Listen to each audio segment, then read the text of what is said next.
কি এক সম্পর্ক হয়ে যাবে আমাদের, বন্ধুর বোন হতে সোজা বউ। যাই হোক, অনেক কিছু মানিয়ে চলতে হবে আমাকে, অনেক কিছু স্যাক্রিফাইসও করতে হবে। তবে অ্যাট ফার্স্ট তোর কাছে থেকে ক্ষমাটা চেয়ে নিতে হবে। এখনো আমি এটা ভুলিনি যে তুই আমাকে ক্ষমা করতে পারিসনি।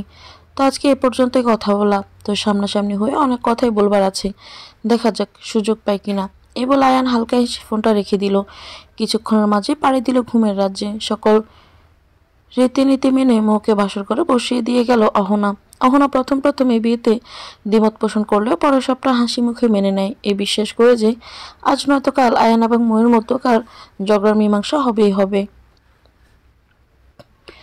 সেদিনকার পরের দিন আয়ান ময়ের সাথে কথা বলার চেষ্টা করেছিল। সে কথা তো বলতে পেরেছিল, তবে প্রয়োজনীয় কথাবার্তা ছাড়া সে বলতে পারেনি। এর পরের দিন যখন দুবারের হলুদের আয়োজন একসাথে করা হলো, তখন আয়ান মোকে জিজ্ঞেস করেছিল, তাহলে ক্ষমা করেছিস আমাকে? তখন মো মুখ ঝামটা মেরে জবাব দিয়েছিল, বিয়ে করছি। এর মানে এই না যে আপনাকে ক্ষমা করে দিয়েছি। এই বলে সে আর কথা না বাড়িয়ে চলে গিয়েছিল। আয়ান পরবর্তীতে আর কিছু বলতে পারেনি। আয়ান আর মোয়ের বিয়ে নিয়ে পরিচিত কয়েকজন সন্দেহ প্রকাশ করেছিল, তবে তাদের সন্দেহকে নানা রকম মিথ্যা কথা বলে দূর করে দেওয়া হয়। সব দিক দিয়ে বিয়েটা তেমন কোনো ঝামেলা ছাড়াই হয়ে যায়। অহনা মৌকে বাসর ঘরে বসিয়ে দিয়ে চলে আসার পরপরই আয়ান রুমে ঢুকে যায়। আয়ানের রুমে প্রবেশের আগে অহনা আয়ানকে হাসি মুখে বেস্ট অফ লাক জানিয়েছে, কারণ সে আয়ানকে ক্ষমা করে দিয়েছে। এখন মৌয়ের পালা। এ নিয়ে অহনা একটু সন্দেহ প্রকাশ করলেও সে জানে মৌ অতি শীঘ্রই আয়ানকে ক্ষমা করে দিবে। তবে সে মৌয়ের মনের কথা তো জানে না। মৌ বিয়েতে রাজি হওয়ার পরপরই মনে এঁটে নিয়েছিল আয়ানকে আরও নাকে দড়ি দিয়ে ঘোরাবে সে, প্রতিটা কষ্টের হিসেব নেবে সে। আয়ান রুমে এসেই দেখলো মৌ এক এক করে বিয়ের গহনা খুলছে। সে ক্লান্ত শরীর বিছানায় এলেই দিয়ে মৌকে বলল, অনেক ক্লান্ত হয়ে গিয়েছিস তাই না? তোর সাথে কিছু কথা বলার ছিল, কিন্তু আজকে আর তা বলা হলো না, কালকে বলবো। আপাতত আমি ঘুম দেই। এই বলে সে কাত হয়ে শুয়ে পড়লো। মৌ গহনা খুলতে খুলতে আয়নের দিকে ফিরে নরম সুরে বলল, আগে শেরওয়ানি খুলে নিতেন, নষ্ট হয়ে যাবে তো, আর আপনার ঘুমোতে অসুবিধা হবে। ময়ের কথায় আয়নের টনক নড়ল। সে তড়িঘড়ি করে বিছানা ছেড়ে উঠে বলল, তা ঠিক বলেছিস, ক্লান্তিতে চোখ বুজে আসছিল, তাই অমনি শুয়ে পড়ছিলাম। এই বলে সে আলমারি হতে একটা টি শার্ট আর ট্রাউজার বের করে ওয়াশরুমে চলে গেল। 10 মিনিট বাদে সে ওয়াশরুম থেকে বেরিয়ে এলো। মৌ তখন মেকআপ উঠাতে ব্যস্ত। আয়ন এক নজর মৌয়ের দিকে তাকিয়ে বিছানায় শুয়ে পড়ল। কিছুক্ষণ বাদে মৌ আয়নের কাছে এসে নরম সুরে বলল, বিছানা থেকে উঠুন, আপনার জন্য ফ্লোরে চাদর বিছিয়ে শোবার ব্যবস্থা করেছি। আয়ান মাত্রই ঘুমের জগতে পাড়ি জমাতে চেয়েছিল, তবে মৌয়ের কথায় সে কাঁচা ঘুম ছেড়ে উঠে বসলো। আশেপাশে তাকিয়ে নিজেকে ধাতস্থ করে বলল, কি বলছিস তুই? মৌ জোরপূর্বক মেয়েকে হাসি দিয়ে বলল, যা বলেছি ঠিক বলেছি, আপনার বিছানা ফ্লোরে হবে। আয়ান এবার খানিকটা রেগে গেল। এভাবে কারোর কাঁচা ঘুম ভাঙানো হলে সে অবশ্যই রেগে যাবে। আয়ানের ব্যতিক্রম নয়। খানিকটা রাগান্বিত স্বরে সে বলল, এসবের মানে কি? মৌ এবার যেন নিজের আসল রূপে ফিরে এলো। চোখ গরম করে গাল দুটো শক্ত করে সে বলল, এসবের মানে হলো আপনি নিচে ঘুমাবেন। আয়ান বিস্মিত হয়ে বলল, আমি নিচে ঘুমোতে যাব কোন দুঃখে? তোর মাথা ঠিক আছে? অবশ্যই ঠিক আছে, আমি আপনার সাথে এক বিছানায় ঘুমাবো না বলেই আপনার বিছানা ফ্লোরে বিছিয়ে দিয়েছি। আয়ান আবার তড়াক করে উঠে বসলো, চোখ কপালে তুলে বলল, বিয়ে হয়েছে তো এক বিছানায় ঘুমাতে কি প্রবলেম? মৌ দাঁতে দাঁত চেপে বলল, আমার অনেক প্রবলেম, আপনি বিছানা থেকে না নামলে খারাপ হবে বলে দিলাম। আয়ান তেড়ে গিয়ে বলল, কি খারাপ হবে শুনি? মৌ ব্রু নাচিয়ে বলল, আপনাকে এখনো ক্ষমা করেনি, মনে আছে আপনার? আমার ক্ষমা না পেলে বলে আপনি নিজের কাছে নিজেই ছোট হয়ে থাকবেন। আয়ান কথার মোড় ধরতে না পেরে বলল, মনে আছে। তুই হঠাৎ কথা আনছিস কেন? আপনি আমার কথা না শুনলে আপনাকে কখনোই ক্ষমা করব না আমি। ময়ের কথা শুনে আয়ান যেন আকাশ থেকে পড়ল। সে তড়িঘড়ি করে বিছানা ছেড়ে উঠে ময়ের সোজাসুজি দাঁড়িয়ে পড়ল। কণ্ঠে আকাশ সমান বিস্ময় নিয়ে বলল, তুই আমাকে ব্ল্যাকমেল করছিস? মো দুহাত বুকে গুজে ভাব নিয়ে বলল, যা বাবার ভাবুন, আপনি আজ নিচে ঘুমালে আমার কাছ থেকে ক্ষমা পাওয়ার আশা ছেড়ে দিন, আর সারা জীবন গিল্টি নিয়েই বাঁচুন। আয়ন আবার খানিকটা রেগে গেল, বলল, সেদিনকার ঘটনা নিয়ে আর কতদিন পরে থাকবি তুই? 2 সপ্তাহ হয়ে গেল প্রায়, এখনো তুই ওই ছোট্ট ঘটনাকে ভুলতে পারছিস না কেন? এক প্রপোজের মেজাজে এবার 10 দপ করে উঠে জ্বলে উঠল। প্রচণ্ড রাগ নিয়ে সে বলল, আপনার জন্য ছোট্ট ঘটনা হতে পারে, কিন্তু আমার জন্য না। আমাকে প্রপোজ করেছিলাম আপনি ওভাবে সবার সামনে আমাকে অপমান করেছিলেন। এই ঘটনা আমার ক্লাসমেটদের কানে পৌঁছানোর পর তারা আমাকে নিয়ে কত কথা বানিয়েছে জানেন। আমাকে নিয়ে সবার সাথে সাথে হাসাহাসি করেছে। এসব কীভাবে সহ্য করেছি আমিই জানি। আর আপনি বলছেন ছোট্ট একটা ঘটনা। এরপর থেকে নিজের উপর প্রচণ্ড রাগ হতো আমার। শুধু নিজেকে দোষারোপ করতাম আমি। কেন সেদিন আপনাকে প্রপোজ করেছিলাম? কেন আপনাকে আগে ভালোবেসেছিলাম? আপনাকে ভালো না বাসলে আজ এই দিনটা দেখতে হতো না আমাকে। এই বলে চোখের কোণে জল জমে থাকা নোনা জল মুছে ফেললো। কথা বলতে বলতে সে কান্না করছিল। আয়ানের এ দেখে বাড়ি মায়া হলো। সে মোর দিকে এগিয়ে নরম সুরে বলল, সরি মো, আমি আসলে ওভাবে বলতে চাইনি। মো মুখ ঝামটা মেরে বলল, আপনার সরি শুনতে চাইনি আমি। চুপচাপ শুয়ে পড়ুন। আমি বেশ টায়ার্ড আজকে, এখন চেঞ্জ করে এসে ঘুমিয়ে পড়ব। এই বলে সে চেয়ারের উপর থেকে 3 পিস নিয়ে ওয়াশরুমে চলে গেল। এদিকে আয়ান অসহায় দৃষ্টিতে একবার ফ্লোরের দিকে তাকালো এবং আরেকবার খাটের দিকে তাকালো। নিজের বড্ড নিরুপায় লাগছে নিজের কাছে। প্রচণ্ড অনিচ্ছা সত্ত্বেও সে দাঁতে দাঁত চেপে ফ্লোরে শুয়ে পড়ল আর মনে মনে নিজেকে গালি দিয়ে উদ্ধার করে ফেলল। বউভাতের পরের দিন আয়ান নিজের বাড়ি চলে গেলেও মো যায়নি। সে জেদি মেয়ের মতো নিজের বাসাতেই পড়ে রইল। তার বাসায় থাকার কারণ আর কেউ না জানলেও আয়ান ঠিকই জানে। মো যে তার উপর মান অভিমান করেই নিজের বাসা হতে আসতে চায়নি তা সে জানে। সে কথা বলে মোকে মানানোর চেষ্টা করেছে, কিন্তু মো মানেনি। আয়নের মন বলছে মোয়ের মাথায় নিশ্চয়ই ভূত ভর করেছে। এমনটা না হলে এত শান্তশিষ্ট চুপচাপ মেয়ে এমন হয়ে গেল কি করে? গভীর ভাবনার ব্যাপার। মো আয়নের সাথে বাড়িতে আসেনি বলে আয়ন সবার কাছে বলেছে যে বাবার বাড়ি খুব থাকতে মন চাইছিল মোয়ের। এই জন্য আয়ন তাকে রেখে চলে এসেছে।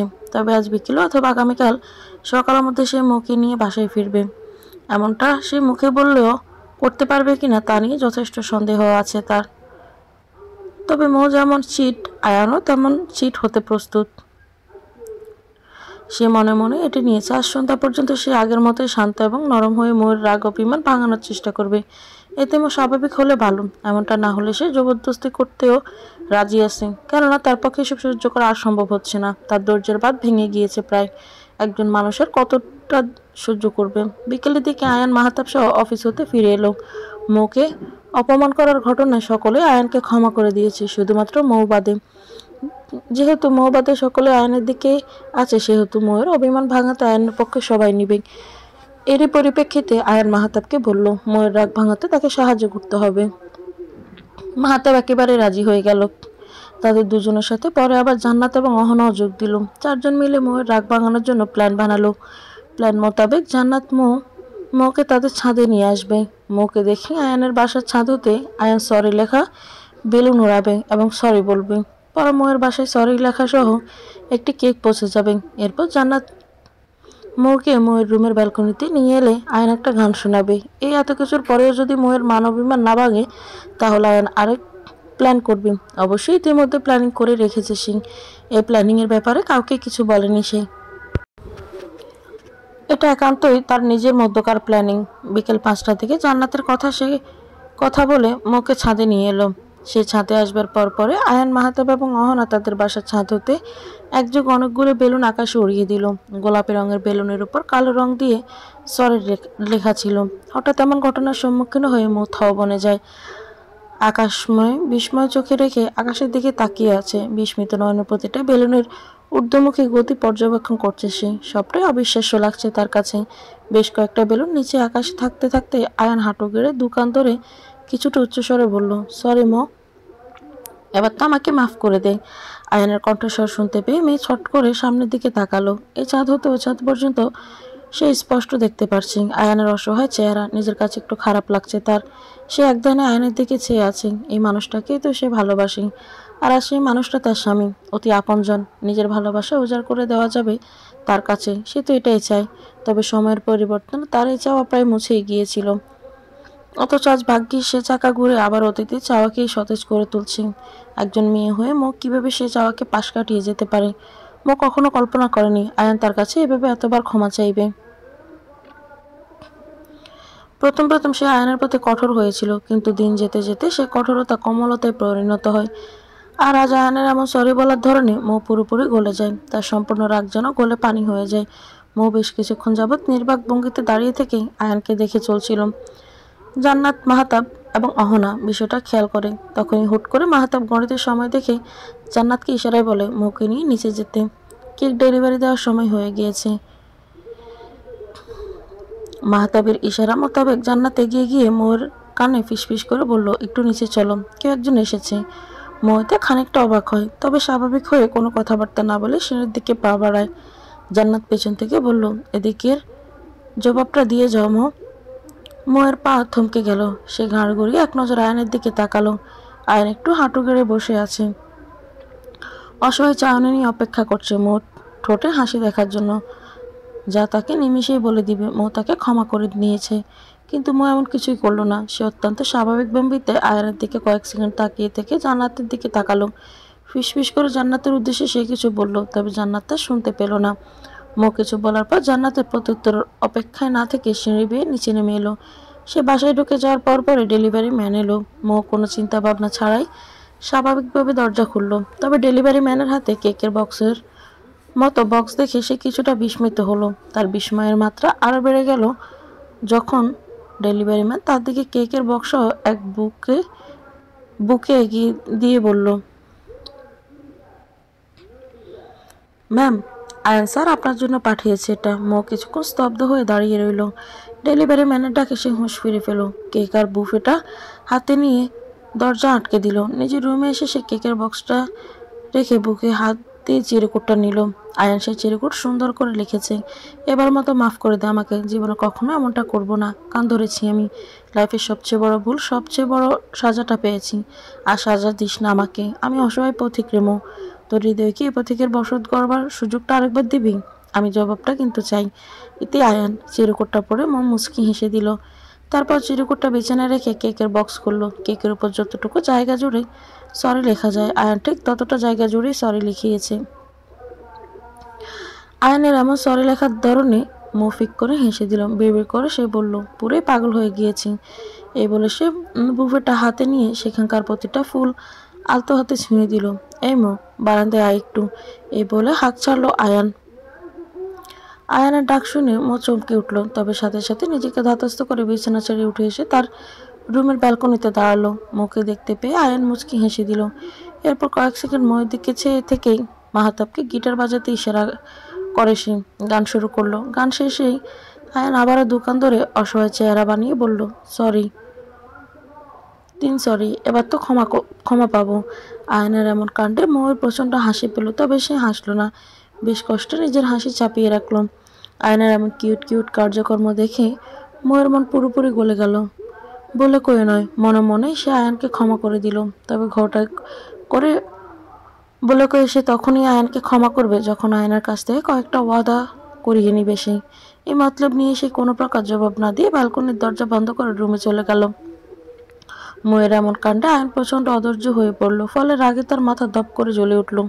সে কান ছেড়ে দাঁতে দাঁত চেপে বলল, আজ তোর একদিন কি আমার একদিন। এই বলে সে ব্যালকনি হতে রুমের দিকে পা বাড়ল। এদিকে বোনের চিন্তায় চিন্তিত হয়ে পড়া মাহাতাব পিছন থেকে আয়নের হাত ধরে মিনমিন করে বলল, ও আমার বোন লাগে দোস্ত, উল্টাপাল্টা কিছু করে বসিস না। আয়ন কোনোরূপ প্রত্যুত্তর না দিয়ে মাহাতাবের হাত ঝামটা মেরে সরিয়ে দিল। এরপর বড় বড় পা ফেলে রুম হতে বেরিয়ে এলো। এদিকে মাহাতাব নিজের বোনের চিন্তায় অতিষ্ঠ হয়ে পড়ল, কারণ সে আয়ানের রাগ সম্পর্কে অবহিত। এর আগের বেশ আয়ান উল্টোপাল্টা কিছু করে বসবে না কি এ ভয়ে এসে আছে। প্রচণ্ড জোরে দরজা ধাক্কানোর শব্দে চমকে উঠল মৌ। ফলে কোনো প্রকার চিন্তা ভাবনা ছাড়া বিছানা থেকে উঠে গিয়ে দরজা খুলে দেয়। সাথে সাথে আয়ান রুমে ঢুকেই মুখে হালকা ধাক্কা দিয়ে দরজা আটকে দিল। দরজা আটকানোর আগে মৌ বাইরে তার বাবা মা, ভাবি এবং অহনাকে দেখতে পেল। প্রত্যেকের চোখ মুখ ভয়ে আড়ষ্ট হয়ে আছে। সে এর কারণ খুঁজে পেল না। আয়ন দরজা লাগিয়ে মৌ দেখে এক পা দু পা করে এগিয়ে যেতে লাগলো। আয়নের আকস্মিক এমন কাজে মৌ খানিকটা বরকে গেল। সে এক পা দু পা করে পিছিয়ে যেতে লাগলো। আয়নের রাগান্বিত চেহারা দেখে মৌ খানিকটা ঘাবড়ে গেল। আমতা আমতা করে বলল, কি হয়েছে আপনার, এভাবে এগিয়ে আসছেন কেন? আয়ন মৌয়ের প্রশ্নের জবাব না দিয়ে চিবিয়ে চিবিয়ে বলল, বড় ভাব বেড়েছে তোর, তাই না? মৌ শুকনো একটা ঢোক গিলে বলল, কি করলাম আমি? নিজেকে কি ভেবেছিস তুই? এক ঘটনার জন্য আর কত সরি বলবো আমি? একজন মানুষের ধৈর্য ক্ষমতা থাকে, বুঝছিস? সে ক্ষমতা পেরিয়ে গেলে সে চাইলেও নিজেকে ঠিক রাখতে পারে না। তুই বল, 2 সপ্তাহের মতো একজন মানুষ উঠতে বসতে তোকে সরি বলছে, কিন্তু তুই তাকে ক্ষমা করছিস না। তাহলে সেই মানুষটার অবস্থা কেমন হয়েছে তা ভাবতে পারছিস? আবার আজকে তোর জন্য কান ধরলাম, বেলুন ওড়ালাম, কেক আনলাম, গান গাইলাম, এত কিছুর পরেও তোর মন গড়ল না? আমার উপর কি মায়া দেওয়া হয় না তোর? মুখ পিছিয়ে যেতে যেতে ব্যালকনির দরজার সাথে পিঠ ঠেকিয়ে দিল। সেই ঘটনার পর থেকেই সে আয়ানের রাগ দেখেনি বললেই চলে, কিন্তু আজ যখন সে মনে মনে সবটা ঠিক করার উদ্দেশ্য নিয়ে বসেছিল, তখন আয়নের রাগ মোটেও আশা করেনি সে শুকনো একটা ঢোক গিলল। আয়নের উদ্দেশ্যে কিছু বলতে যাবে, এর আগে আয়ান মোয়ের দুবাহু চেপে ধরে বলল, এখন ভয় পাচ্ছিস আমাকে দেখে? কেন, এতদিন ভয় লাগেনি? মনে পড়েনি আমার রাগের কথা? এই বলে সে মোয়ের চোখ বরাবর তাকিয়ে নিচু তবে শক্ত কণ্ঠে বলল, আমি জীবনেও কোনো মেয়ের পিছনে এতটা ঘুরিনি যতটা তোর পিছনে ঘুরেছি। তুই সে মেয়ে যাকে আমি শাসন করতাম, অথচ একটা ঘটনা আমাকে এমন বানিয়ে দিয়েছে যে তোকে এখন আমার মাথায় তুলে রাখতে হয়, যে আমি দু একবার হলেই সরি বলে হাল ছেড়ে দিই। সে আমি তোকে অগণিতবার সরি বলেছি, আর তুই আমাকে মাফ করার বদলে উল্টো দিনকে দিন তোর পেছনে ঘুরিয়েছিস। এতে তোর কি লাভ হলো বল আমাকে? মন নিশ্চুপ, কিছুই বলার মতো সাহস বা শক্তি সে পাচ্ছে না। বেশ কিছুক্ষণ যাবৎ আয়ানের চোখ বরাবর তাকিয়ে থেকে আর সহ্য করতে না পেরে সে চোখ নামিয়ে ফেলে। ভালোবাসার মানুষের সাথে এতক্ষণ চোখে চোখ রাখা সম্ভব নাকি? অন্যান্যদের দ্বারা হয়তো সম্ভব, তবে মোয়ের দ্বারা তা সম্ভব নয়। বেশ কিছুক্ষণ অপেক্ষা করার পরও মোয়ের কাছে কোনো জবাব না পেয়ে আয়ান মোয়ের দিকে এগিয়ে এলো। মাথা নিচু করে মোয়ের ডান গালে টুপ করে একটা চুমু দিয়ে ফেললো। আচমকা কেমন হয় মো যেন আকাশ থেকে পড়লো। এমন কিছুর জন্য সে মোটেও প্রস্তুত ছিল না। হতবুদ্ধি হয়ে পড়ল সে। ফলস্বরূপ তার চোখ দুটো আপনা আপনি বড় হয়ে এলো। সে মুখ ফুটে কিছু বলতে যাবে, কিন্তু তার আগে আয়ান তার কানের কাছে ফিসফিস করে বলল, কিন্তু আমার লাভ হয়েছে। এ বলে সে মুখে ছেড়ে দিয়ে রুমের দরজা খুলে বেরিয়ে গেল। এদিকে মো এখনও পূর্বাবস্থায় বজায় থেকে বিড়বিড় করে বলল, এটা কি হলো? আয়ান এবং মো এর মধ্যে সবটাই মোটামুটি স্বাভাবিক, তবে সেদিনকার পর থেকে মো আয়ানের থেকে একটু দূরত্ব বজায় রেখে চলে। আচমকা আয়ানের অমন স্পর্শ পেয়ে মো যেন স্তব্ধ হয়ে গিয়েছিল। তা হতে নিজেকে সামলে নিয়ে খানিকটা সময় লেগেছিল তার। এরপর যখন আয়ান তার সামনে এসেছিল, তখন সে এক প্রকার দৃষ্টি চুরি করে এদিক ওদিক ঘুরে বেরিয়েছে, কারণ আয়ানের সামনে যাওয়ার সাহস নেই তার। এরপর রাতে অবশ্য আয়ান কোনো এক কারণে মোয়ের দিকে এগিয়ে আসতে আসতে জিজ্ঞেস করেছিল, আমাকে এখনো ক্ষমা করতে পারিসনি? মো তখন আয়ানকে এগিয়ে আসতে দেখে খানিকটা ভয় পেয়ে গেল। আয়ানের সেই স্পর্শের কথা মনে পড়তেই সে আমতা আমতা করে বলেছিল, না, ক্ষমা করে দিয়েছি আপনাকে। মোয়ের এমন অবস্থা দেখে আয়ান নিশ্চুপে বেশ কিছুক্ষণ হেসেছিল। অতঃপর স্বস্তির নিঃশ্বাস ফেলে সে নিজেকে বলেছিল, এই টোটকাটা আগে জানা থাকলে এত ঘুরতে হতো না আমাকে। আজকে মো একা একাই ভার্সিটি গিয়েছে। অহনার সাথে রোজ রোজ গেলেও আজ অহনার শরীর অসুস্থ থাকায় সে যেতে পারেনি। এজন্য মোকে একাই যেতে হয়েছে। ভার্সিটি শেষে রিক্সার জন্য অপেক্ষা করতে করতেই পরে রিক্সা না পেয়ে মো হাঁটা শুরু করে দিল। ভার্সিটি হতে তার বাসায় যেতে 1 ঘন্টার একটু বেশি সময় প্রয়োজন হয়। মোর উদ্দেশ্যে হাঁটা শুরু করলো। যে কিছু দূর যাওয়ার পর রিক্সা পেলে সে রিক্সায় চড়ে বসবে, কিন্তু 15-20 মিনিট হাঁটার পরেও সে কোনো রিক্সা পেল না। অতঃপর বিরক্ত হয়ে সে পুরো রাস্তা ধীরে ধীরে হেঁটে যাওয়ার সিদ্ধান্তই নিল। আজকের আকাশ মেঘলা বলেই সে নিশ্চিন্তে আরামসে হেঁটে যেতে পারবে। আরও কিছু দূর যাওয়ার পর ময়ের একটা গলি ধরে হাঁটা শুরু করলো। যানবাহনের কোলাহলে মেইন রোড দিয়ে হেঁটে যেতে প্রচণ্ড অস্বস্তি বোধ করছিল সে। এজন্য সামনের গলি ধরে হাঁটা শুরু করলো সে। কিছু দূর যাওয়ার পর সে লক্ষ্য করলো এই গলিটা অন্যান্য দিনের চেয়ে আজ একটু বেশি শুনশান দেখাচ্ছে। দুপুর বলে নাকি মো ভেবে পেল না, তবে এ নিয়ে আর না ভেবে সে হাঁটতে লাগলো। 2 মিনিট হাঁটার পর সে লক্ষ্য করলো তার পিছন পিছন দুটো লোক আসছে। সে যে গলিতে হাঁটছে লোক দুটো সেই গলিতেই হাঁটছে। আরো কিছু দূর যাওয়ার পর লোক দুটো যখন তার সামনে না গিয়ে পিছনেই রইল, তখনও তার বুকটা ধক করে উঠল। অজানা এক আতঙ্কে তার গলা শুকিয়ে এলো, হাত দুটো ঘিমে নিয়ে একাকার হয়ে এলো। প্রচণ্ড বয়সে যেন হতবুদ্ধি হয়ে পড়ল। তার পা দুটো এই মুহূর্তে তার সাথে বেইমানি করে বসলো, কারণ খুব কষ্টে সৃষ্টে তাদের এগিয়ে এগিয়ে নিতে হচ্ছে। মো চোখ বুঝে শুকনো একটা ঢোক গিলে দোয়া দূরত পড়তে লাগলো। এই মুহূর্তে সে ঠিক কী করবে তা সে ভেবে পাচ্ছে না। দৌড়াবে? না, দৌড়ানো সম্ভব নয়। বোরকা পরে দুটো লোকের সাথে দৌড়ে পেরে ওঠা সম্ভব নয়। তাহলে কি চিৎকার করবে সে? কিন্তু গলিটা তো জনবসতিপূর্ণ নয়। বেশ কিছু দূর পর পর 2-1টা বাড়ি। সে এখন যে জায়গায় আছে এর এক পাশে দেয়াল এবং অপর পাশে জমির মতো জায়গা। তবে তা বড় বড় গাছগাছালি এবং আগাছায় তা পরিপূর্ণ। কয়েক সেকেন্ড শূন্য মস্তিষ্ক নিয়ে হাঁটার পর হুট করে তার ফোনের কথা মনে পড়ল। সে দেরি না করে তড়িঘড়ি নিজের ব্যাগ হতে ফোন বের করলো। এই মুহূর্তে আয়ানকে ফোন করা তার জন্য সুবিধা হবে, এজন্য সে কন্ট্যাক্ট লিস্ট হতে আয়ানের নাম্বার খুঁজতে লাগলো, কিন্তু আয়ানের নাম্বার তো তার ফোনেই নেই। প্রপোজের ঘটনার পর মোর আগের ফলে আয়ানের নাম্বার ডিলিট করে দিয়েছিল। এরপর আর আয়ানের নাম্বার প্রয়োজন হয়নি, তাই সে আয়নের নাম্বার আর সেভও করেনি। নিজে এই কাজের উপর তার নিজেরই প্রচণ্ড রাগ হলো। এখন একমাত্র মাহাতাবই তাকে সাহায্য করতে পারবে। এজন্য সে কল লিস্ট হতে মাহাতাবের নাম্বার বের করে কল করলো। একবার দুইবার এভাবে 5বার কল করার পরও যখন মাহাতাবকে পেল না, তখন ভয়ে তার দু চোখ বেয়ে অযোধ্যারা জল গড়িয়ে পড়তে লাগলো। সে তো আর জানে না মাহাতাব এই মুহূর্তে জরুরি মিটিংয়ে ব্যস্ত আছে। এজন্য ফোন সাইলেন্ট রেখে দিয়েছেন। এখন কি করবে তা ভেবে পেল না মৌ। এদিকে পথ যেন শেষ হচ্ছে না। লোক দুটো তার অনেকটা কাছে চলে এসেছে। এরপর পর দুটো কাজ করবে সে। প্রথমত অহনাকে মেসেজ করে তার লোকেশন জানিয়ে দিয়ে বলবে আয়ানকে বলতে। দ্বিতীয়ত সে তার বাবাকে কল করতে থাকবে। প্ল্যান মোতাবেক সে অতি দ্রুত মেসেজ টাইপ করে অহনাকে নিজের লোকেশন জানিয়ে দিয়ে বলল যে সে বিপদে পড়েছে, যেভাবে হোক আয়ান যেন অতি দ্রুত চলে আসে। এই মেসেজ দিয়ে সে জহির ইসলামকে কল করতে লাগলো, কিন্তু জহির ইসলামের ফোন বন্ধ। বিপদ যখন আসে তখন চারপাশ থেকেই আসে। এই প্রবাদ বাক্যটা মো জানলেও আজ হাড়ে হাড়ে টের পাচ্ছি। এই এত কিছুর পরও তার যখন আর কিছুই করার রইল না, তখন ফোনটা ব্যাগে রেখে বড় বড় ফা ফেলে দ্রুততার সহিত হাঁটতে লাগলো সে। তার পেছনে লোক দুটো তার পিছু পিছু আরো জোরে হাঁটতে লাগলো। শেষ পর্যন্ত আর না পেরে মো দৌড়ানো শুরু করলো, কিন্তু এতেও তার শেষ রক্ষা হলো না। কিছু দূর যাওয়ার পরে লোক দুটো তাকে ধরে ফেললো। সে এতে চিৎকার করতে চাইলো, তবে এর আগে তাদের মধ্যে একজন তার মুখ চেপে ধরলো। নিকাবের উপর মুখ চেপে ধরায় তার শ্বাস নিতে প্রচন্ড কষ্ট হচ্ছে। তবুও সে যতটুকু পারছে নিজেকে তাদের থেকে ছাড়িয়ে নেওয়ার চেষ্টা করছে। তার এই প্রচেষ্টা দেখে লোকটা আরো জোরে জোরে চেপে ধরলো তাকে। এত বাধা পেয়েও সে চেষ্টা করে যাচ্ছে। এ দেখে অপর লোকটা বিরক্ত হয়ে পা দুটো চেপে ধরে তাকে টেনে হিঁচড়ে কাছের একটা পরিত্যক্ত জায়গায় এনে ফেলে দিল। পড়ার সাথে সাথে কোমরে বেশ সজোরে ব্যথা পেল সে, ফলে ব্যথায় কুকিয়ে উঠল। ময়ূর মুখ থেকে আওয়াজ বের হওয়ার শব্দ শুনে একজন লোক নিজের হাতে পেঁচানো গামছা খুলে নিল। একটানে ময়ূর নিকাব খুলে গামছা দিয়ে তার মুখ বেঁধে দিল।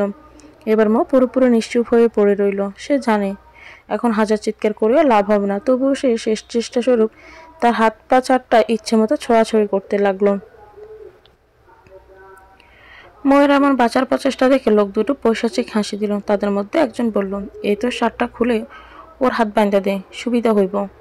অপর লোকটা মাথা চাকিয়ে সম্মতি দিয়ে বলল, ঠিক কইছস, যেমন লাফাইতেছে মেয়া।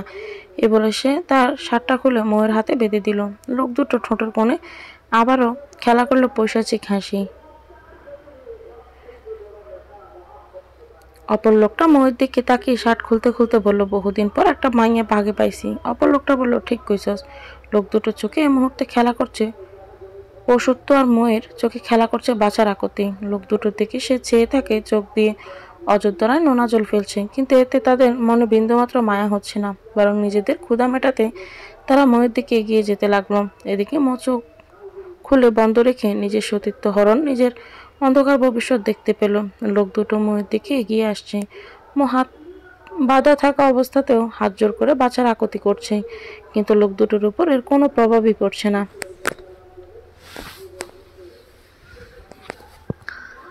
তারা এগিয়ে ময়ের উপর ঝুঁকে দাঁড়ালো। এরপর ময়ের হিজাবটা ধীরে ধীরে খুলে ফেললো। এতে ময়ের মুখমণ্ডল চুল উন্মুক্ত হয়ে পড়ল। তাদের মধ্যে একজন ময়ের মুখ, গলা এবং ঠোঁটের কাছে বাজেভাবে স্পর্শ করে বলল, আজকে তো তোর সব শেষ হয়ে যাইব, তাই না? এ বলে লোকটি পৈশাচিক হাসি দিল। অপর লোকটি ময়ের বোরকা উঠিয়ে পায়ে বাজে স্পর্শ করে বলল, আজকে তুই এই গলি দিয়ে না গেলে আমগো দিনটাই খারাপ যাইতো। এদিকে মহা সহ্য করতে পারছে না। নিঃশ্বাস বন্ধ হয়ে আসছে তার। মস্তিষ্কে পুরোপুরি শূন্য অনুভব হচ্ছে। তার মনে শুধু একটাই প্রশ্ন ঘুরপাক খাচ্ছে, আজ আমার ইজ্জত রক্ষা পাবে তো? সে মনে প্রাণে আল্লাহকে ডাকছে, আল্লাহর কাছে সাহায্য চাইছে। এদিকে লোক দুটো মহের শরীরের প্রত্যেকটা অঙ্গ প্রত্যঙ্গ খুব বাজেভাবে স্পর্শ করছে। চোখ বন্ধ করে হাত দুটো শক্ত মুঠ করে অনিচ্ছা সত্ত্বেও সব সহ্য করছে মো। আর পারছে না সে। মরণ যন্ত্রণার মতো যন্ত্রণা হচ্ছে তার। আর কত সহ্য করবে সে? কেউ তার শেষ রক্ষা করতে আসবে তো? আয়ান কোথায়? এখনো আসছে না কেন? তার অফিস তো এলাকার কাছাকাছি, তাহলে এত দেরি হচ্ছে কেন আসতে? এসব প্রশ্নের উত্তর খুঁজে পাচ্ছে না মৌ। চোখের পাতা বন্ধ রেখে জল ফেলতে ফেলতে আল্লাহর কাছে বিচার আকুতি করছে সে। হঠাৎ একজনের আর্তনাদের শব্দে মো ছট করে চোখ মেলে তাকালো। চোখের সামনে মাহাতাব আর আয়ানকে দেখতে পেয়ে সে যেন প্রাণ পেরিয়ে ফেল। হৃদয় বয়ে গেল প্রশান্তির এক শীতল স্রোত। মাহাতাব নিজের হাতে থাকা কাঠের তক্তা দ্বারা লোক দুটোর এক একজনকে ইচ্ছে মতো মারছে। অপরজন তার সহযোগীকে রক্ষা করতে হাতের কাছে থাকা ইটের টুকরো মাহাতাবের দিকে ছুঁড়ে দিল। সেটা আঘাত হানলো মাহাতাবের কাঁধ বরাবর। এতে সে সামান্য ব্যথা পেলেও থমকালো না, বরং পূর্ণ উদ্যমে সামনে পড়ে থাকা লোকটাকে পেটাতে লাগলো। লোকটা এদিক ওদিক করে নিজেকে বাঁচানোর চেষ্টা করছে, কিন্তু মাহাতাবের হাতের মাঠ থেকে সে কিছুতেই বাঁচতে পারছে না। এদিকে আইন এক নজর তন্দ্ররত ময়ের দিকে চেয়ে অপর লোকটিকে নিজের সর্বস্ব দিয়ে মারতে লাগলো।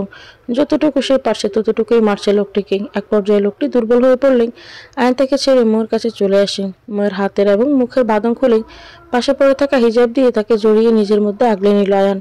এতক্ষণ পর আয়নকে পেয়ে মো তাকে ঝাপটে ধরে দ্বিগুণ গতিতে কান্না শুরু করে দিল।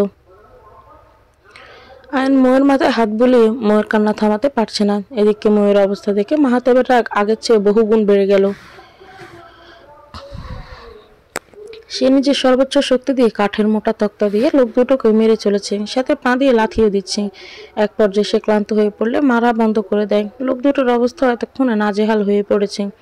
তাদের মধ্যে ন্যূনতম শক্তিটুকু অবশিষ্ট নেই যাকে আশ্রয় করে তারা এই জায়গা হতে পালিয়ে যেতে পারে। মুখ কাঁদতে কাঁদতে আয়নের বুকে লুটিয়ে পড়ল। মাহাতাব কাঠের তক্তা ছুঁড়ে ফেলে মোয়ের দিকে এগিয়ে আসতেই আয়ন বলল, তুই তাড়াতাড়ি একটা অ্যাম্বুলেন্স বা সিএনজি ডাক। আয়নের কথা শুনে মাহাতাব তড়িঘড়ি করে পকেট থেকে ফোন বের করে অ্যাম্বুলেন্স লোকদের ফোন দিতে চেয়েছিল, কিন্তু অ্যাম্বুলেন্স আসতে বেশ দেরি হবে বলে সে ফোন পকেটে ঢুকে মেইন রোড হতে সিএনজি আনতে চলে গেল। মাহাতাব চলে যাওয়ার কিছুক্ষণ পরে পুলিশের জিপ এসে লোক দুটোকে অ্যারেস্ট করলো। এখানে আসার আগে মাহাতাব তার বন্ধুকে কল করেন যে এরিয়া অন্তর্ভুক্ত থানায় কর্মরত আছে। মাহাতাবের কল পেয়ে তার বন্ধু অতি দ্রুত দুজন কনস্টেবল নিয়ে মাহাতাবের পাঠানো ঠিকানায় চলে আসে।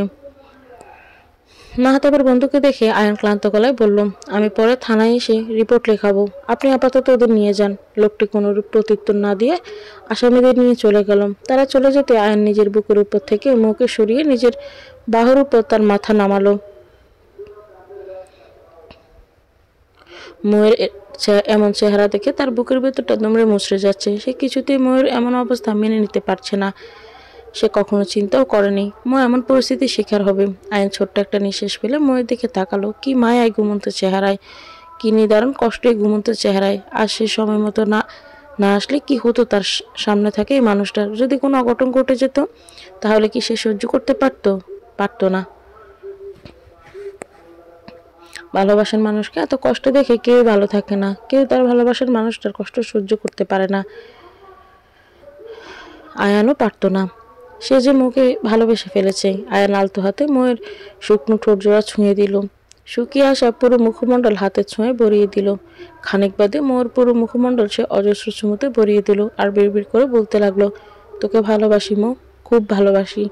ময়ের জ্ঞান ফিরেছে কিছুক্ষণ আগে। দুবারের সবাই তার আশেপাশে ছড়িয়ে ছিটিয়ে চুপচাপ বসে আছি। মো মাথা নিচু করে নীরবে কেঁদে চলেছেন। জান্নাত এবং অহনা নিচু স্বরে তাকে সান্ত্বনা দেওয়ার চেষ্টা করলেও তাতে তারা সফল হচ্ছে না।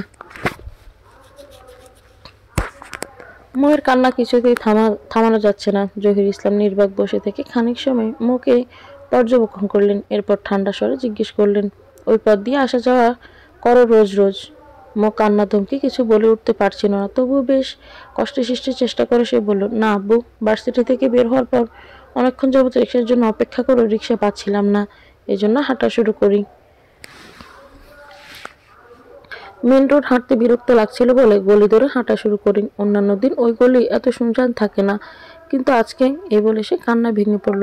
আয়ান তার কান্না দেখে এগিয়ে এসে সে বসে থাকা অবস্থাতে আয়ানকে জড়িয়ে ধরে কান্না শুরু করে দেয়। আবার নীরবে নয়, বরং প্রবল শব্দে কান্না শুরু করে দেয়। মোয়ের কান্না দেখে আয়ান সবাইকে ইশারায় চলে যেতে বলল।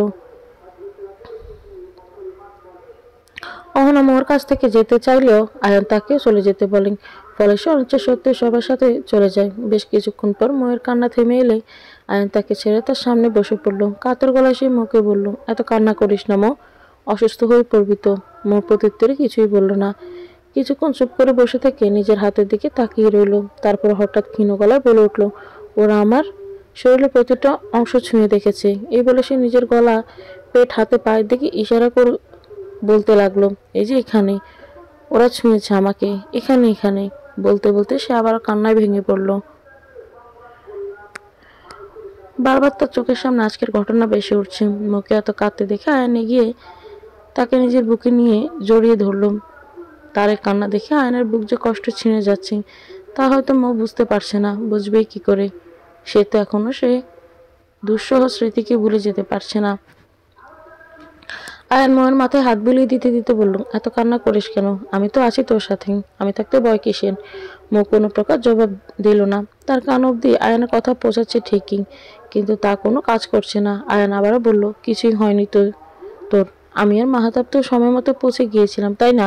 মন নিশ্চুপ। আয়ান কিছুক্ষণ পর ক্ষীণ গলায় বলল, তোকে অনেক ভালোবাসি মো, প্লিজ আর কাঁদিস না।